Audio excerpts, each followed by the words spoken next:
அனைத்து நல்லுள்ளங்களுக்கும் வணக்கம். நான் ஆர்கே பேசுகிறேன். விக் மோசமோட நெக்ஸ்ட் சேனல். பிரத்யோகமாகவே ரஷ்யா உக்ரைனோட அப்டேட்டை நம்ம பார்க்க போகிறோம். காரணம் என்னவென்றால், விடிய விடிய நடத்திய தாக்குதல், விடிந்ததுக்கப்புறம் நடத்திய தாக்குதல். விடிய விடிய நடத்திய தாக்குதல் அப்படின்னா, ஃபஸ்ட்டு உக்ரைன் முழுவதும் இல்லை தலைநகரை குறிவைத்து மிக ஒரு கடுமையான தாக்கல் நடத்தியிருந்த ரஷ்யா, பதிலுக்கு உக்ரைன் மிகப்பெரிய தாக்கலை நிகழ்த்தியிருக்கிறது. யார் தரப்பில் மிக அதிகமான இழப்புகள் என்ன, சுற்றி இருக்கக்கூடிய நிகழ்வுகள் என்ன, அனைத்தும் ஒருங்கிணைந்த ஒரு தகவலாக பார்த்துடலாம். ஸோ பதிவுக்குள்ளே போகிறதுக்கு முன்பு நீங்கள் நம்ம சேனலை சப்ஸ்கிரைப் பண்ணலாம். சப்ஸ்கிரைப் பண்ணிட்டு வாங்க. மறக்காம பெல் பட்டனை கிளிக் பண்ணி ஆலோசனை கொடுக்க வேண்டிய கொடுக்கலாம்.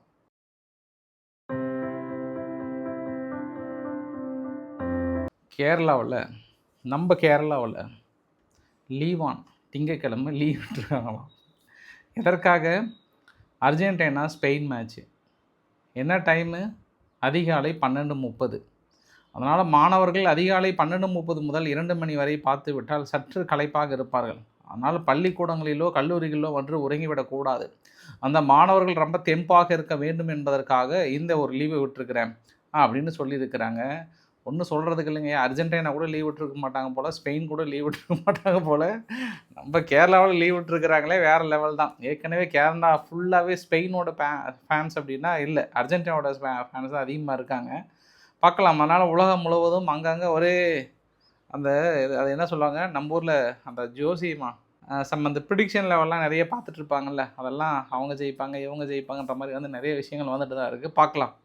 எதிர்பார்க்கின்ற தருணம் யார் ஜெயிக்க போகிறாங்கன்றதையும் பார்த்துடலாம் நம்ம. இப்போ முக்கியமான வீடியோ பதிவுகள், இந்த பதிவுகள் எல்லாமே ரஷ்யா என்ன பண்ணிட்டாங்க, ஓவர் நைட்டாக உக்ரைன் மீது தாக்கல் நடத்தியிருந்தாங்க. அது காரணம் என்னென்னா, உக்ரைன் ரஷ்யாவுடைய வேர் ஹவுஸ் அடித்தது மட்டும் இல்லாமல் நேற்று அடுத்தடுத்த தாக்கல் நடத்தி ரஷ்யாவை கொஞ்சம் கலங்கடிச்சிட்டாங்க.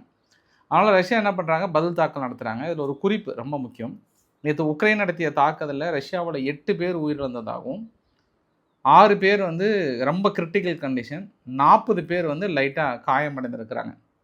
இப்போ ரொம்ப முக்கியம். ஏன்னா இவங்க நடத்தின அந்த தாக்குதலில் அந்த 8 பேர் இழந்து போயிட்டாங்க. இப்போ உக்ரைன் ஜெலன்ஸ்கி என்ன சொல்கிறாருன்னா, நேற்று மட்டுமே 40 வேரியஸ் டைப் ஆஃப் மிசைல்ஸ் வந்தது அப்படின்னு சொல்கிறாரு. எங்களுக்கு இந்த மாதம் மட்டும், அதாவது இந்த ஸ்டார்டிங்கில் 1ஆம் தேதியிலிருந்து 19ஆம் தேதிக்குள்ளார மட்டுமே 1450 ட்ரோன் அனுப்பிச்சிருக்காங்க. அதில் 1640 கைடட் ஏரியல் பாம்ஸ், 99 மிசைல்ஸ் வந்து வேரியஸ் டைப் ஆஃப் மிசைல்ஸ்.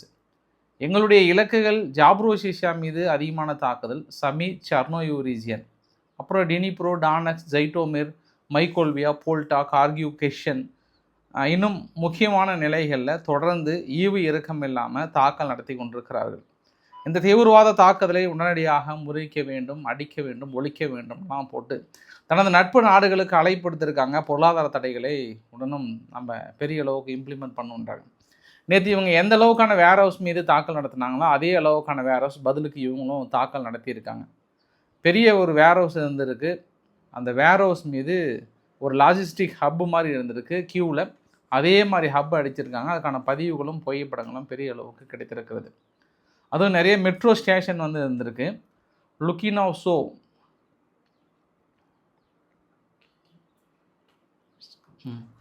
லக்கீனிவிஸ்கான்னு சொல்லிட்டு ஒரு அண்டர் கிரவுண்ட் ஸ்டேஷன் ஒன்று வந்திருக்கு. அந்த அண்டர் கிரவுண்ட் மெட்ரோ ஸ்டேஷனுக்கு இந்த பக்கம் வந்து ஒரு தாக்கல் நடத்தியிருக்காங்க. நேற்றைய தாக்குதலில் FAB 500 கிளைட் பாமும் FAB 3000 வெர்ஷனும் வந்து தாக்கல் நடத்தியிருக்காங்க. அதனுடைய தாக்கம் வந்து பெரிய அளவுக்கு இருந்ததாகவும் சொல்கிறாங்க. ரஷ்யானுடைய ஜீரன் 4 ட்ரோன் வந்து டினிப்ரோவில் இருக்கக்கூடிய ஒரு லாஜிஸ்டிக் வேர் ஹவுஸ் மீதும் தாக்குதல் நடத்தியிருக்காங்க. ஸோ இவங்க ஓவர் நைட்டில் இவங்க தாக்கல் நடத்தும் போது அந்த தாக்குதல் முடிகிறதுக்குள்ளாரே உக்ரைன் என்ன பண்ணுறாங்க, ரஷ்யாவில் இருக்கக்கூடிய கருங்கடலுக்கு மேலே ஒரு பகுதி மிகாலோஸ்க் அப்படின்ற ஒரு பகுதியில் 2 எண்ணெய் கிணறுகள் மீது தாக்கல் நடத்துகிறாங்க.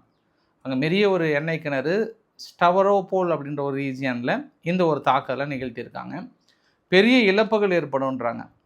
நாங்கள் நடத்திய தாக்குதலில் அதை ஜஸ்டிஃபையே பண்ண முடியாது. தொடர்ந்து அவங்க எண்ணெய் கிணறுகள் நிச்சயம் பெரிய அளவுக்கு பாதிக்கப்பட்டிருக்கும், அதில் எந்த மாற்று கருத்துமே இல்லை அப்படின்னு சொல்லியிருக்காங்க. இதை விட மிக முக்கியமாக நேற்று நடத்திய நாங்கள் ட்ரோன் தாக்குதலில் அவங்களுடைய Tu-95 ஸ்ட்ராட்டஜிக் பாமர்ஸ், $multi-million மதிப்புள்ள ஸ்ட்ராட்டஜிக் பாமர்ஸ் பெரிய அளவுக்கு சேதாரம் ஏற்பட்டிருக்கும். அவங்க நிறுத்தி வைக்கிற இந்த பகுதியில் நாங்கள் அடிச்சிட்டோம். அதை பார்த்தாவே தெரியுது அப்படின்னு ஒரு அறிவிப்பு கொடுத்துருக்காங்க. இப்போ அது உண்மையாகும் பட்சத்தில் ரஷ்யாவுக்கு மிகப்பெரிய ஒரு இழப்பு தான். சேட்டலைட் இமேஜஸ் எல்லாம் வந்து போட்டிருக்காங்க. நார்மலாக உக்ரைனை கொஞ்சம் நம்ப முடியாது. கொஞ்சம் அப்படி இப்படின்னு கொஞ்சம் கதையை விடுவாங்க. ஏன்னா வெஸ்டர்ன் நாடுகள்லாம் நிறைய பணம் கொடுக்குறாங்கல்ல, அவங்கள நம்ப வைக்கிறது கொஞ்சம் நிறைய கதையை விடுவாங்க. அதனால் அதை கொஞ்சம் நம்ம வெரிஃபை பண்ணிட்டு தான் நம்ம சொல்ல முடியும். நம்ம எப்படின்னா, ஒரு ஓனர்கிட்ட வந்து ஒரு ஊழியர் வேலை செய்யும்போது, அந்த ஊழியர் வந்து நார்மலாக ஒருத்தர் கேட்கும்போது நான் ப்ரெட்டு கொடுத்தேன்றதோட, ஐயா இது மாதிரி வந்தாங்க ஐயா, வந்து உட்காந்து நான் டேபிளில் தொடச்சேங்க ஐயா, தொடச்சி அதுக்கப்புறம் எதுவுமே இல்லாத மாதிரி பார்த்துக்கிட்டேன், அடியெல்லாம் தொடச்சி, அப்புறம் பிளேட்டெல்லாம் தொடச்சி, அப்படியே அந்த நார்மலாக ஒரு ப்ரெட்டை கொடுக்குறது இந்த மாதிரி கதையை விடுவாங்க. அது தன்னுடைய உழைப்பை வந்து அவங்களுக்கு தெரியப்படுத்துகிற மாதிரி வந்து சொல்லுவாங்க. அதே மாதிரி தான் ஜெலன்ஸ்கியும் கொஞ்சம் கதை விடுவார். தான் எந்த அளவுக்கு கஷ்டப்படுறோம், எந்த அளவுக்கு நான் வந்து உங்களை காப்பாற்றுறேன், நான் அடித்த அடியில் அவங்க இந்த அளவுக்குலாம் இழப்புகளை சந்திக்கிறாங்க அப்படின்னு கொஞ்சம் ஓவர் பில்டப் விட்டால் அவங்க அடிடே சூப்பர்னு வந்து கை தட்டுவாங்க. அந்த மாதிரி நபர் தான் இவர். அதனால் கொஞ்சம் ஓவர் கதையும் விடுவார். இருந்தாலுமே ரஷ்யா வந்து அந்த எண்ணெய் கிணறுகளை வந்து இல்லை எண்ணெய் கிடங்குகளை இல்லை எண்ணெய் உற்பத்தி நிலைகளையோ வந்து தடுக்க முடியாமல் தடுமாறிட்டு இருக்காங்கன்றது எந்த மாற்று கருத்துமே இல்லை. ஏன்னா தொடர்ந்து அவங்க இழப்புகளை சந்திச்சுட்டு இருக்காங்க. இப்போ நியூயார்க் டைம்ஸ் வந்து ஒரு இன்னொரு குண்டை போட்டாங்க. அமெரிக்கா வந்து என்ன நினைக்கிறாங்கன்னா, இப்போ ஈரான் யுத்தம் மாதிரி ரொம்ப ஸ்ட்ரிக்டாக போயிட்டுருக்கு இல்லையா, அதனால் நம்ம இப்போ ரஷ்யா மீது பொருளாதார தடைகளை போட்டோனாலுமே அது ஏதோ ஒரு வகையில் அவங்கக்கிட்ட கிடைச்சிருது. இது வந்து நம்ம $டாலரை நோக்கி போயிடுவோம். ஃபார் அன் எக்ஸாம்பிள், இப்போ இந்தியாவுக்கு 100% வரி, சீனாவுக்கு 100% வரி போட்டு ஸ்ட்ரிக்ட் பண்ணுறோம் அப்படின்னா நம்மளே ஒரு ஆப்ஷனை வந்து தேடி கொடுத்த மாதிரி ஆகிடும். அது இந்த மாதிரி சூழ்நிலையில் வரி போட வேண்டாம் அப்படின்னு வெள்ளை மாளிகை முடிவு எடுத்திருக்காங்களாம். மசோதாவில் ஒப்புதல் பெற்றிருந்தால் கூட இன்னும் ஏன் அனௌன்ஸ் பண்ணாமல் இருக்காங்கன்னா, இந்த ஈரான் யுத்தத்தினால இன்னும் பெரிய அளவுக்கு திசையை திருப்பம். ஏற்கனவே எல்லா மார்க்கெட்டும் அங்கங்கே ரத்த கலரையாக இருக்குது, அங்கங்கே சும்மா பயங்கர ஹெவி லாஸில் இருக்குது. இன்னும் ஓடி வந்து மசோதாவில் நாங்கள் நிறைவேற்றிட்டோம், தொடர்ந்து நாங்கள் பொருளாதார தடையை நாங்கள் ரெஸ்ட்ரிக்ட் பண்ணுறோம், ஒரு 100% பொருளாதார தடையை போடுறோம் அப்படின்னா நினச்சி பாருங்கண்ணா. சீனா மீதும் இந்தியா மீதும் இப்போ மசோதா நிறைவேற்றிட்டாங்க. அதனால் இப்போ கொஞ்சம் அப்படியே ஹோல்டப் பண்ணியிருக்காங்களாம். வேண்டாம், நம்மளே ஒரு பக்கெட்டில் மணல் எடுத்து தலைமையில் கொட்டிக்கிட்ட மாதிரி ஆகிடும் அப்படின்ற காரணத்திற்காக கொஞ்ச நாள் தள்ளி போடுறாங்களா அப்படின்ற இன்னொரு கோணத்துலேயும் பார்க்குறாங்க. யார் பார்த்தாங்க பாஸ், சனி ஞாயிறு முடிஞ்சு திங்கக்கிழமை வந்தால் ஃப்ரெஷ்ஷாக அனௌன்ஸ் பண்ணாலும் பண்ணுவார். யார் உலகத்தில் யாருனாலும் நம்பலாம், ட்ரம்ப்பு யாருமே நம்புறதுக்கு வாய்ப்பு இல்லை. ஏதாவது ஒரு கண்டென்ட் அடித்து ஒன்று அடித்து விடுவாரா தெரியல, அதை பொறுத்து இருந்து பார்க்கலாம். இது அங்கே இருக்கக்கூடிய நிகழ்வுகள். உக்ரைன் மீது நடத்தப்பட்ட தாக்குதலும் சரி, பதிலுக்கு உக்ரைன் ரஷ்யானுடைய எண்ணெய் கிடங்குகள் மீது நடத்தப்பட்ட உற்பத்தி நிலைகள் மீது நடத்தப்பட்ட தாக்குதலும் சரி, அவங்களுடைய ஸ்ட்ராட்டஜிக் பாம்பர்ஸ் மீது நடத்தப்பட்ட தாக்குதலும் சரி, தொடர்ந்து இங்கே ஈரான் எப்படி ஒரு பதற்றமான ஒரு சூழ்நிலையோ அதை விட அதிகமான ஒரு பதற்றமான சூழ்நிலை ரஷ்யா ஹோல்டு பண்ணிட்டே இருக்கிறாங்க. முன்பு மாதிரி இல்லை, பெரிய டஃப்பு கொடுக்குறாங்க ரஷ்யாவுக்கு. ரஷ்யா வந்து கொஞ்சம் நிறைய தடுமாறுறாங்கன்றது தெரியுது. ரொம்ப அவங்க ஈஸியாலாம் ஒன்றும் கண்ட்ரோல் பண்ணல. ஒரு சில பகுதிகளை மறுபடியும் மீட்கப்பட்டதாகவும் உக்ரைன் தரப்பில் வந்து சொல்கிறாங்க. அதை பொறுத்து இருந்து பார்க்கலாம் நம்ம. திடீர்னு அமெரிக்காவில் மம்தானின்னு சொல்லிட்டு நியூயார்க் நகர மேயர், அவர் என்ன சொல்கிறாருன்னா, இப்போ செப்டம்பர் நெக்ஸ்ட் மந்த் வந்து ஐநா பொது சபை கூட்டம் நடக்குது செப்டம்பரில். அந்த செப்டம்பரில் சப்போஸ் இப்போதைய இஸ்ரேல் பிரதமர் நெதன்யாகு அவர்கள் வந்துட்டார் அப்படின்னா நிச்சயம் நாங்கள் கைது பண்ணுவோம். ஏன்னா ஒரு சர்வதேச குற்றவியல் நீதிமன்றத்தில் போர் குற்றவாளியாக அறிவிக்கப்பட்டிருக்கிறார். ஒரு போர் குற்றவாளியாக அறிவிக்கப்பட்டவர் வந்து நீதிமன்ற கொண்டு தான் நிறுத்தப்படணும். நாங்கள் எங்கள் சட்ட ஆலோசகர்கிட்ட பேசிகிட்டு இருக்கிறோம், அதனால் மேயருக்கு அதுக்கான அதிகாரங்கள் இருக்கிறது, நியூயார்க்கில் வந்தாங்கன்னா நான் கைது பண்ணுவேன் அப்படின்னு சொல்லியிருக்கிறார். நெதன்யாகு அவர்களை கைது பண்ண ஒரு நாட்டோட தலைவரை கைது பண்ணுவதற்கான அதிகாரம் இருக்கா? அப்போ அமெரிக்கா அதெல்லாம் விட்டுவிடுமா?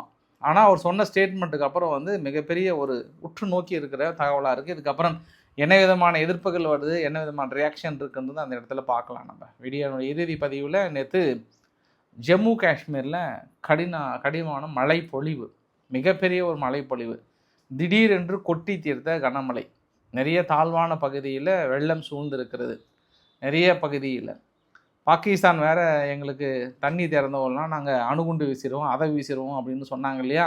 நீங்கள் ஒரு அணுகுண்டு வீச வேண்டாம், இன்னும் கொஞ்ச நாள் அணை நிரம்பிடுச்சு, அதுவே வந்துடும், தண்ணி நிரம்பி வந்துடும். அதனால் பாகிஸ்தானுக்கு வந்து ஜம்மு காஷ்மீர்லேயோ இல்லை அதுக்கு மேல் பகுதியில் மழைப்பொழிவு வந்து ரொம்ப சந்தோஷமாக நினைப்பாங்க. இப்போ அது இல்லாமல் நிறைய பகுதியில் மண் சரிவும் ஏற்பட்டிருக்கு. நிறைய நிலச்சரிவுமே ஏற்பட்டிருக்கு. இது எல்லாம் தாண்டி அங்கே இருக்கக்கூடிய அணைகள் மிக வேகமாக நிரம்பி வழிகிறது. இன்னும் கூடிய விரைவில் நம்ம அணையை வந்து க்ளோஸ் பண்ணவே தேவையில்லை. அது மேலே நிரம்பி வழிவதற்கான வாய்ப்பு இப்பயே ஒரு சில டேமெல்லாம் வந்து திறந்து விடப்பட்டதாகவும் சொல்கிறாங்க. அதனால் பாகிஸ்தானில் கொஞ்சம் குஷி மோடில் இருக்கிறாங்க. ரைட்டு, இனி இந்த பிரச்சனை அவ்வளோதான் முடிஞ்சுது, அடுத்த வருஷத்துக்கு தான் பேசுவாங்க. அதனால் அதுக்குள்ளே நம்ம வந்து ஒரு சில தடுப்பணைகள்லாம் கட்டுறாங்கல்ல, அதுவுமே மழை காலத்தில் போர்க்கால அடிப்படையில் கட்ட முடியாது, கொஞ்சம் ஹோல்டு பண்ணுவாங்க. அதனால் பார்க்கலாம் எவ்வளோ துரிதமாக நடைபெறுகிறது என்று. ஆனாலும் என்னவாக இருந்தாலுமே எவ்வளோ பெரிய அணையை கட்டினாலுமே வந்து ஃபுல் தண்ணியை நம்மளால் தடுக்க முடியுமானா முடியாது. அது நிரம்பி போக தான் செய்யும். இதெல்லாம் எப்போ பிரச்சனை வரும் அப்படின்னா, இப்போ நம்ம தமிழ்நாட்டுக்கு பிரச்சனை வருது பாருங்கள். இப்போ கர்நாடகா வந்து திறந்து விட மாட்டேன்னு சொல்கிறாங்க பாரு. ஏன்னா இப்போ வறட்சியான காலகட்டம் இருக்கு இல்லையா, அப்போ தான் பெரிய இஷ்யூவாக இருக்கும். பட் காஷ்மீர் இது வரைக்கும் அது மாதிரி மழை இல்லாமல் வறட்சியான காலம் இருந்த மாதிரி தெரியல. பார்க்கலாம் நம்ம என்ன நடக்க போகுது தெரியல. ஸோ பிடிச்சிருந்தால் லைக் பண்ணுங்கள், ஃப்ரெண்ட்ஸுக்கு ஷேர் பண்ணுங்கள், சப்ஸ்கிரைப் பண்ணுங்கள் ரவிக்குமார் சேனல். நன்றி, வணக்கம்.